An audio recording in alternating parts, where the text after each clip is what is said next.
My name is Iris. I'm 32 years old. And for 10 years, I let people believe a falsehood about me. Not because I was terrified of what was true. But the truth didn't have any power yet. It was the rainiest night of the year when my life changed forever. Rain that feels like it's meant for you. A lot. Unstoppable. It feels like it's trying to wash you away. I was standing on the porch of my parents' house in Connecticut with a bag that wouldn't close all the way and $47 in my pocket. That was all I had. The chandelier inside the house shone with a warm, golden light. The one my mother chose for their 25th anniversary. Expensive. Just right. Not affected by the storm. It was impossible to open the door. I had still been inside 30 minutes before. Laughter. Grinning. Acting. 30 minutes before, I still thought my dad might finally see me the way he viewed my son. I was wrong. We were all eating in my grandfather's favorite Italian restaurant 2 hours before that porch. Tablecloths that are white. Dim illumination. Waiters who remembered our last names like they mattered. My dad rented out the whole back room. 32 seats. Wine that cost more per bottle than my weekly groceries. A 3-tier cake that was flown in from Hartford. Everyone was happy for my grandfather's 80th birthday. I had a letter in my backpack that seemed heavier than anything else I had ever carried. I was 22 years old. Last semester of college. Admitted to one of the best architecture schools in the country. A year costs $45,000. I had practiced what I was going to say for weeks. I carefully timed the occasion. Family is here. Good mood. People who saw it. I thought that would make him fair. I waited until the cake was cut and the coffee was served. Then I gingerly stroked his elbow. Can we have a quick chat? I asked. Privately. He looked at me. The light shone on his Rolex. He grinned, but his eyes stayed frigid. He said, say whatever you need to say here. We are all family. I should have left. But I was only 22. And I still believed in the version of my dad that was solely in my imagination. So I told him. About the acceptance. The plan. The work I had done. The dream I had kept to myself for years. Then I posed the question that ended it all. I was hoping you could help me like you helped Derek. Derek, my brother, was 3 seats away. 18 years old. A brand new BMW. He paid for college before he even graduated high school. He never said anything. My dad didn't blink. Help you? He said it again slowly. The way I helped Derek? Then he started to laugh. He got up from his chair, and all of a sudden, everyone in the room stopped talking. 32 people looked at us. My aunts. My uncles. My cousins. My grandfather holding his coffee cup halfway to his mouth. My mom sat still as a rock. The Hermes scarf is in the right place. Staring at her plate. I could hear my father's voice all the way across the room. You think you deserve the same thing as your brother? My face hurt. He said, Derek is my son. He'll carry on the family name. He'll make something. Then he looked at me like I was a bother. And you? He waved me off. You're a girl. You will get married. Take the name of someone else. Raise their kids. People moved around in their chairs. Why would I spend money on a degree you'll never use? I said, Dad. Please. Let's talk about this in private. He yelled, there's nothing to talk about. You want cash? Go get it yourself. He moved closer. Derek never had to beg because he knows where he stands. Then, in a voice that was quiet enough for only me to hear, "You don't even know what you are." I looked at Derek. He looked at his phone. I looked at my mom. She moved her napkin around. I looked at my grandpa. He cleared his throat. "Howard," he whispered in a gentle voice. "Don't ruin the party." That was all. My dad leaned in close to my ear. His cologne was really strong and expensive. He muttered, "I'll email you my reasons. So you know where you fit in this family." 3 days later, I opened that email while sitting on a narrow mattress in a leased room that cost $400 a month. Instant ramen sat chilly next to me on the desk. The words hurt. "Iris, you were born a female. That's how things are. You can't ask for something that belongs to your brother. This family will be led by Derek. You are nothing more than a gift to another family. Don't call me again unless you're ready to say you're sorry for making me look bad in front of everyone." I read it again. And again. My finger was about to hit erase. Then I was stopped by something. I clicked save instead. I made a folder. I called it evidence. I had no idea why. I knew that one day, when the lie became loud enough, I would have to show that I wasn't just making things up. My mom called a week later. She spoke in a low voice, like if she were hiding from her own existence. "I love you," she said. "You know I love you. Then why didn't you say anything?" I asked. "Be quiet." Finally, she continued, "You know how your father is. If I had defended you, he would have." She came to a stop. "I don't have anywhere to go," she said in a low voice. "I don't have any money." "I got it." She said something that didn't make sense before she hung up. She said, "Your father is telling people things about you. Things that aren't real." 2 months later, I understood exactly what she meant. And that's when I realized. This wasn't just a no. It was gone. It all started with a phone call that sounded nice. Too nice. My phone rang when I was sitting at the small desk in my flat, which was full of textbooks and notes that I hadn't finished. The screen lit up with the name of my Aunt Helen. She has always been nice to me. The aunt who put extra dessert on my plate when no one was looking. "Iris, sweetheart," she said gently. "How are you feeling?" I frowned. "Okay," I said. "Why?" There was a break. Just the right amount of time. "Are you getting the help you need?" I felt sick to my stomach. "What help? Why?" I asked. She took a deep breath and let it out slowly, as if she were picking words for a scared kid. "Your treatment, sweetheart. We heard about your illness from your father." The room felt like it tilted.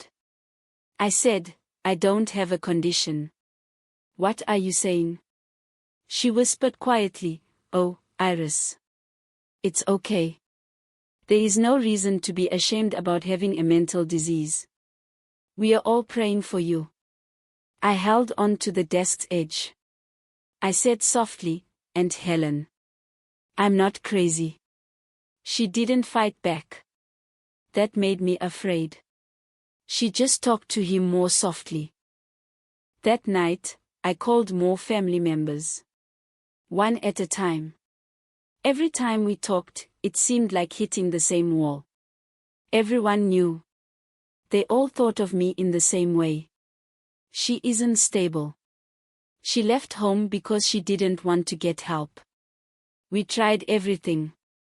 My cousin Sarah finally sent me screenshots from the family group chat.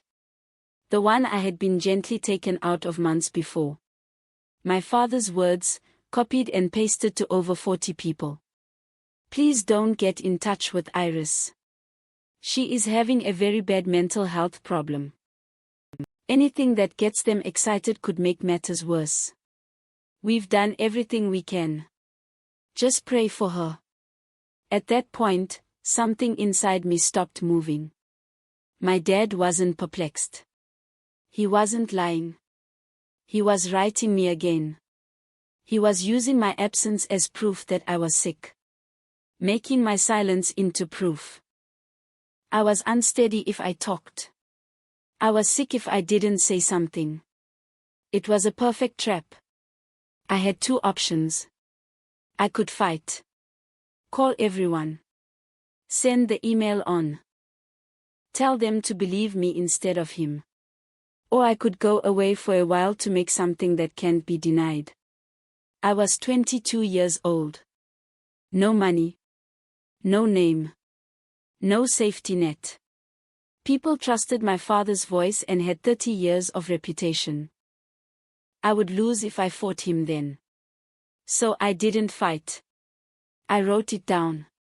I took a screenshot of every message. Kept every email. Dates, names, and exact words were written down. Then I did some work. I got loans from the government. I applied for every scholarship I could find. Worked in a coffee shop in the morning and at the front desk of a design firm at night. I studied in the middle. I slept for 4 hours some evenings.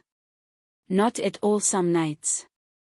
There were times when I looked at the ceiling and thought about what he said. If asking was the wrong thing to do. If wanting more had made me ungrateful. But every time that thought crept in, I opened the folder. Proof. I read what he wrote again. And the doubt burned away. Eleanor Vance came into my life during my second year. She was 70 years old. Famous. In every design room I've ever been in, people said this name with respect. She stopped me after her lecture. You worked on the Morrison project, she remarked. The idea of adaptive reuse. I nodded, amazed that she knew my name. She remarked, it was great. Tell me about your past. I thought about it for a moment. I had learned how to avoid that inquiry. Finally, I added, my family doesn't support my career. We are not in touch. She nodded once. She stated, my dad told me women shouldn't be architects. He didn't talk to me for 15 years after I signed up. She then gave me a business card. No pay, she said. But I'll teach you everything. That summer made everything different. Eleanor didn't just teach me design. She taught me how to hold back. Success isn't about convincing people, she told me one night as we worked late. It's about removing their ability to doubt you. That sentence was like armor to me. I graduated with honors. My dad didn't come. I didn't think he would. I got a junior job at a tiny company. Not enough money to live on. I remained late. Took on projects that no one else desired. I received a local award for my first solo design. Eleanor told me to go to a studio in Chicago. I moved across the country with 2 bags and a folder of sketches. I became the lead designer after a year and a half. I was in charge of my own team after 3 years. And still, the untruth stayed with me. At a trade show, a man looked at me like he had seen a ghost. Is this Iris Mercer? He asked, what? Howard's daughter. Yes, I answered. But he said you were.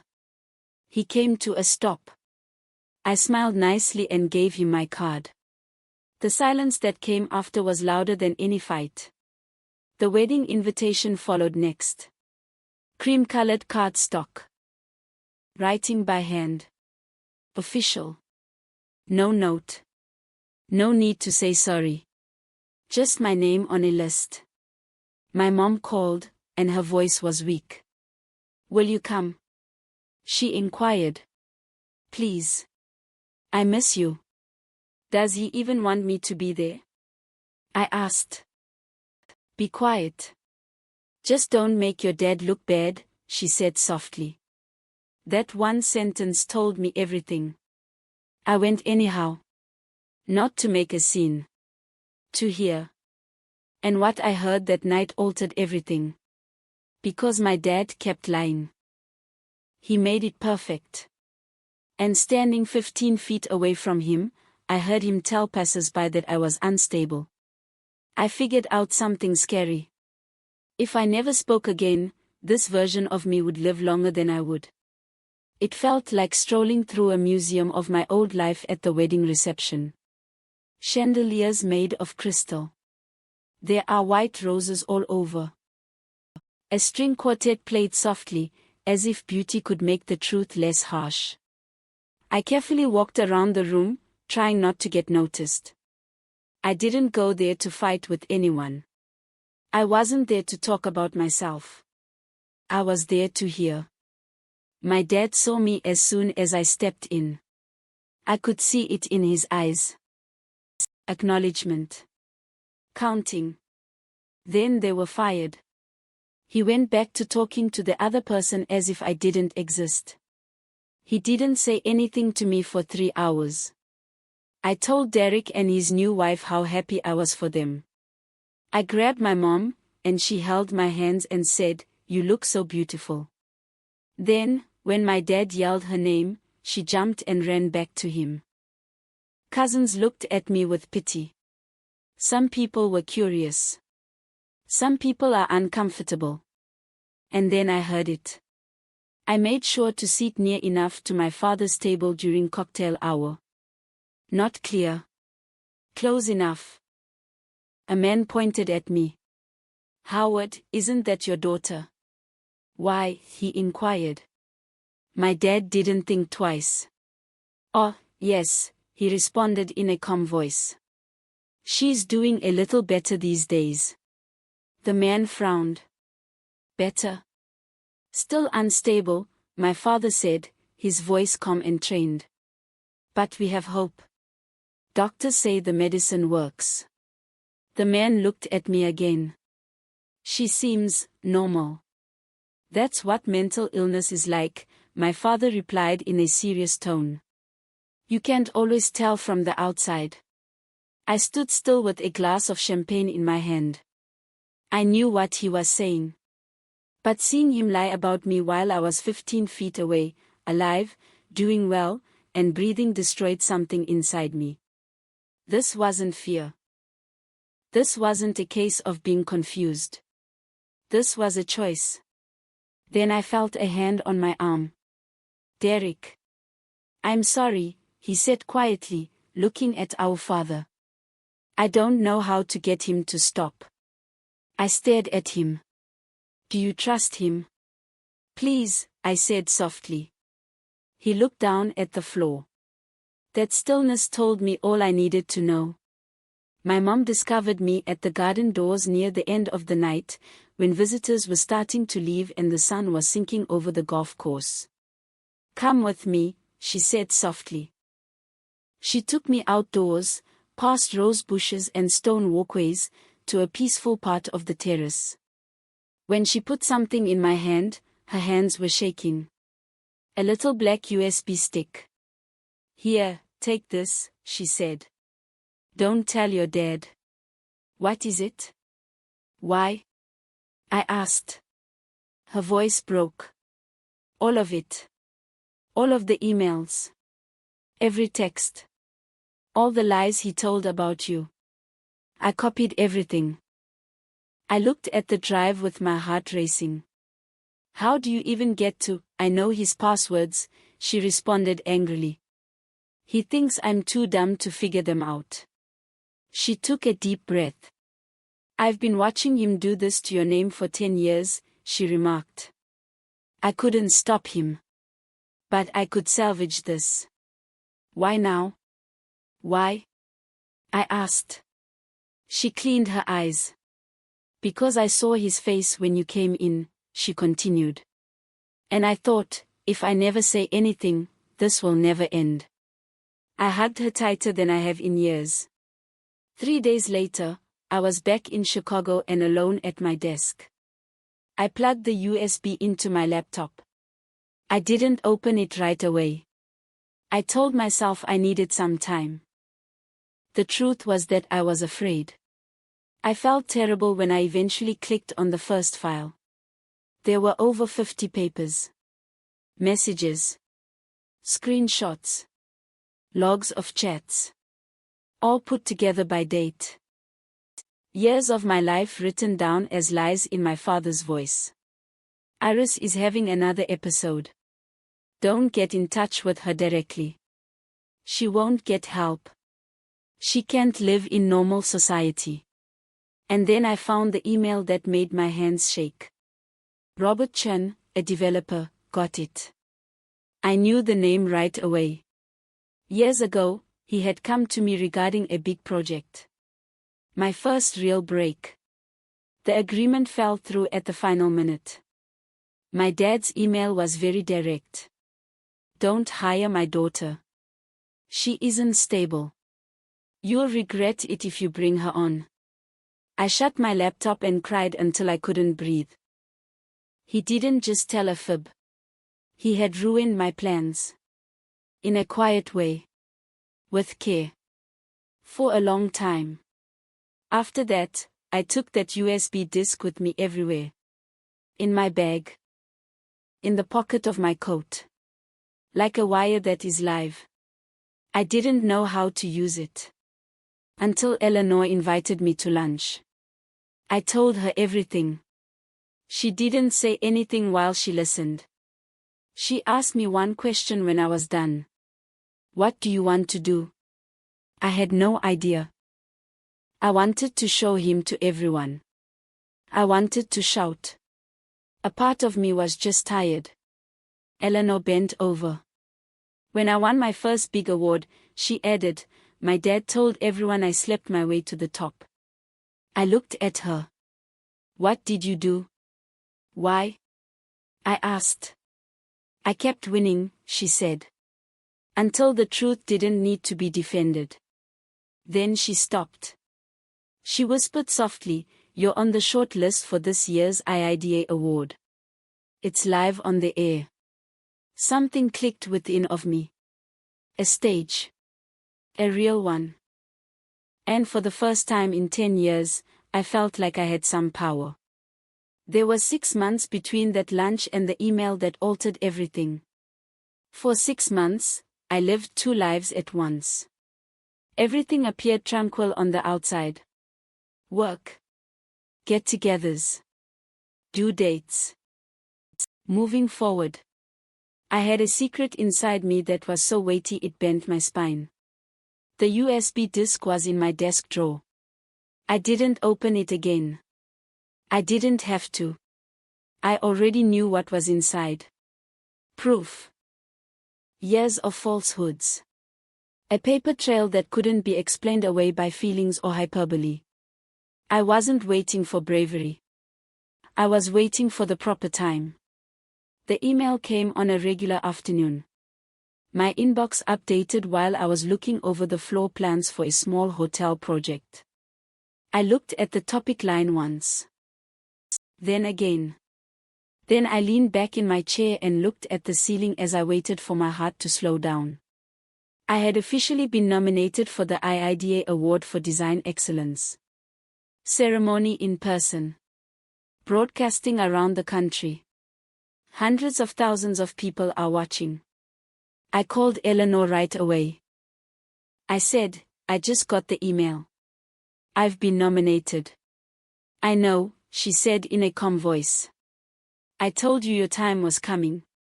I let myself think about it for the first time. The lights. The space. The quiet before a name is spoken. And my dad is somewhere far away. Still telling his narrative. A week before the event, I put on the dress and stood in front of the mirror in my apartment. Green with an emerald tint. Custom. Not on the shoulder. Heavy in the right way. It made me feel like I had been through something. I had 2 speeches ready. One was safe. Thankful. kind. The kind of speech people forget before they eat. The other one sat folded in my clutch. My phone rang. Derek. His message said, "I just found out you're nominated." Well done. That's a lot. I wrote a thank you. Then another message came. Dad is throwing a party to watch the ceremony. My fingers stopped moving. Derek writes, he asked all of his business and golf friends to come. He doesn't know you've been nominated. I carefully sat down on the bed's edge. Why is he looking? I typed. Derek said, one of his clients is paying for the event. He thinks it's a good way to meet people. I looked at the screen. He lied to everyone. He told everyone to be careful of me. Everyone in one room. Seeing it live. There was one last message. Derek wrote, "I think it's time for you to do whatever you want." I didn't say anything. I went back to the mirror and gazed at myself. Not the girl on the porch. Not the girl who booked the room. The woman who had made something strong enough to stand on. The ballroom of the Grand Hyatt looked like it was from a movie. Chandeliers that look like stars. Tables that go on and on. There were 500 persons in the room. And beyond them, there were cameras. Eleanor stood next to me in silver backstage, as calm as ever. I admit it, I'm scared. She held my hand. She said, "Remember, the truth doesn't need you to yell." The producer came over. "Ms. Mercer," he continued, "your turn is in 15 minutes. My mouth got dry. I felt the folded paper in my purse. Email from my dad. 10 years old. Still crisp. The ceremony went by quickly. One category after another. Applause that rises and falls like waves. Then they told me what my category was. 4 names. Last was mine. And the winner is. Everyone in the room stopped talking. My dad was probably halfway through a statement and had a glass halfway to his lips in Connecticut. Iris Mercer, for the Meridian Hotel Collection. The sound hit me like a wall. Clapping. Songs. Eleanor's hands on my back pushed me forward. I stepped into the spotlight. Each step felt unreal. I thought the prize would be lighter. Chilly. Strong. I walked up to the podium. I peered out at the people. After that, I glanced right at the camera. I could see it well. The room where you live. The guys in polo shirts. The moment his friends looked at him. I started by saying thank you. The group. My group. Eleanor. The clapping stopped. I took a deep breath. But I have something else to say. The room was entirely quiet. I opened the paper. I responded, my father told everyone who would listen that I was mentally unstable for 10 years. A low voice spread through the room. That I couldn't get a job. That I turned down therapy. That I was a problem. I stopped. I stayed quiet, I said, not because I was ashamed. But because I knew words wouldn't be enough. I read the email. Every word. Exactly as he wrote it. When I was done, the silence seemed heavy, not strange. I didn't say sorry, I said. I went. And from that day on, my dad told people I was sick to explain why his daughter was missing. I looked at the camera. This is my answer, Dad, if you're watching. I'm not crazy. I'm not broken. I worked hard for this. The only thing wrong with me was being born into a family that didn't think girls were worth spending money on. I held the award up. This isn't payback. This is proof. For one heartbeat, no one moved. After that, Eleanor got up. Then there was another individual. Then one more. The room stood up as one. And I knew that my father's phone was ringing somewhere far away. I don't recall leaving the stage. The sound is what I recall first. Applause that was so loud it hurt. It felt like pressure on my chest. Then they put their arms around me. Eleanor. She pulled me close and said the same thing over and over. You did it. You did it. My legs were shaking. Not out of fear anymore. From release. I had been holding my breath for 10 years. My phone blew up backstage. Messages piled up so quickly that the screen couldn't keep up. The notifications all looked the same. Calls that went unanswered. Messages. Emails. Alerts on social media. A producer came up with big eyes. He stated, "The clip is already going viral. We are getting requests from big news organizations." Do you want to know? I answered right away.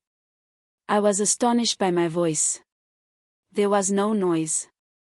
I went on, "What I said out there is all I have to say about my dad. I don't want to talk about him anymore. I want to discuss about my job." He nodded and then left. The ceremony went on in the ballroom, but something seemed different. People weren't looking at the stage anymore. They were looking at their phones. The clip garnered more than 100,000 views in less than 30 minutes. It had doubled by the time I got to my motel room. I didn't see it. I already knew how it looked. It reached 3 million 2 days later. The headlines wrote themselves. An award-winning designer tells the truth about his father's lies on live TV. The email that put an end to a falsehood. The truth doesn't have to shout. I turned down all of the interviews. Every show in the morning. All of the podcasts. Every deal for a book. I didn't want to be famous for getting through my family. I wanted people to know about what I made. But once you let the truth out, it has power. Messages came in waves. People I hadn't heard from in a long time. People in my family who stopped talking to me. Friends of the family who trusted him. People at work who were told about me. "I'm so sorry. I should have asked about it. I didn't know." Some of the apologies seemed real. Some people felt like they were going to die. One email made me stop breathing. From Robert Chin. He wrote, "I owe you more than an apology. I owe you an explanation. If you want to." For a long time, I looked at the screen. I answered then. "I hear you." That night, I didn't see what transpired in my dad's living room. But I didn't have to. Derek told me later. When my name came up on the screen, his watch party got quiet. Men who had laughed at my father's stories turned to him. First, confusion. Then recognition. Then there are questions. "Isn't that your daughter? The one you mentioned was not stable. She just got the biggest honor in her field." My dad tried to talk. Tried to make it clear. Tried to make it smaller. The screen didn't care, though. The email didn't care. Truth doesn't argue. It just stays there. My mom called a week later. She wasn't talking quietly. She said, "I watched your speech 17 times. I'm very proud of you." Then her voice altered. "I broke up with him. I shut my eyes. I got in touch with a lawyer," she said. "I'm asking for a divorce." One falsehood fell apart, ending 36 years of anxiety. "I should have been brave for you," she added in a gentle voice. "When you were 22. I said, "You're being brave now. That matters." I heard strength in her voice for the first time as an adult. Derek called a month later. Not a text. Not a brief note. A real talk. He said, I knew what he said about you wasn't true. For a long time. I stayed put. I didn't say anything, he went on. Because saying something would have meant admitting that everything I had cost you. There was silence between us. He said, I was a coward. And I'm sorry. It wasn't letting go. But it was the truth. And that was something. Then my dad sent me an email. The first DM in 10 years. He said it was a betrayal. Asked for a retraction. He said he was keeping me safe. I read it twice. Then I scribbled one last answer. I didn't make you feel bad. I told the truth. It's not my fault if the truth makes you feel bad. This chapter is over. I blocked him. And something odd happened. The sound stopped. No more waiting. No more going over talks in my thoughts. Stop looking for an apology that will never come. His voice no longer had anything to do with my healing. A year later, I became a partner at my company. Not because of the speech. Because of the job. I put my name on the glass door. Iris Mercer. Partner. I now help pupils learn. The ones that owe money. The ones who don't have a safety net. People inform them that their dreams were not realistic. I don't tell them about my life. I show them what they can do. By times, I stand by my office window and watch the city light up as the sun goes down. And I think about the girl who was in the rain. The suitcase that was ripped. The 47. The door that was locked. She didn't know what would happen at the end of the story. She just knew she had to leave. And that was all. If you've been erased, lied to, or told to be quiet, and you're listening to this, keep this in mind.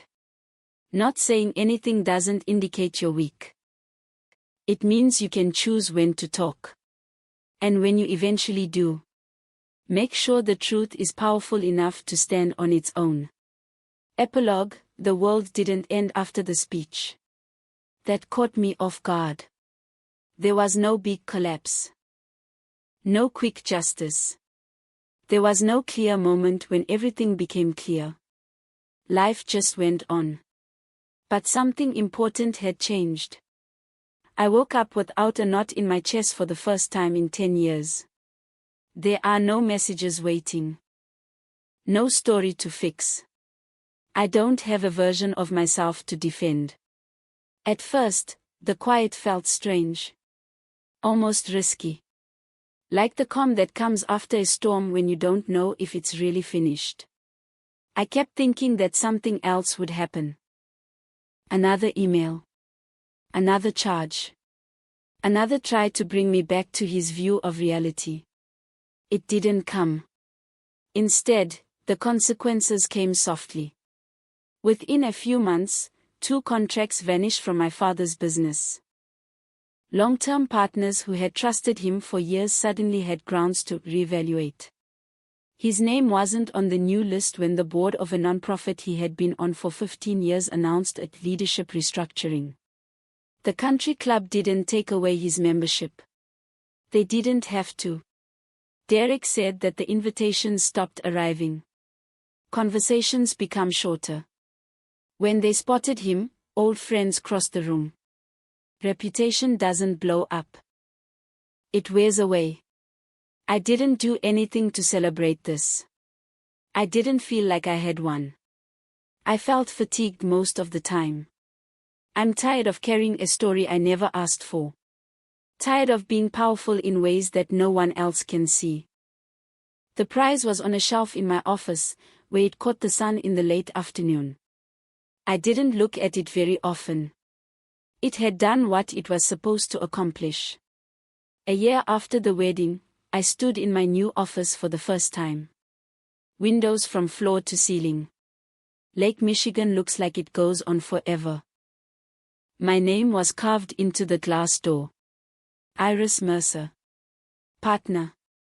There were two objects on the wall. The first thing was the award. Not in the middle. Not really dramatic. Just there. The second was a tiny watercolor that Eleanor handed me after she left her job. The skyline of Chicago at sunset. She wrote on the back, "For Iris, who walked the whole way by herself." After that, I developed a program to help others. Once a month, students sat across from me. Some people have two occupations. Some people kept their dreams from their families because they didn't believe in them. Some people were carrying shame that they couldn't name yet. I never told them what happened to me.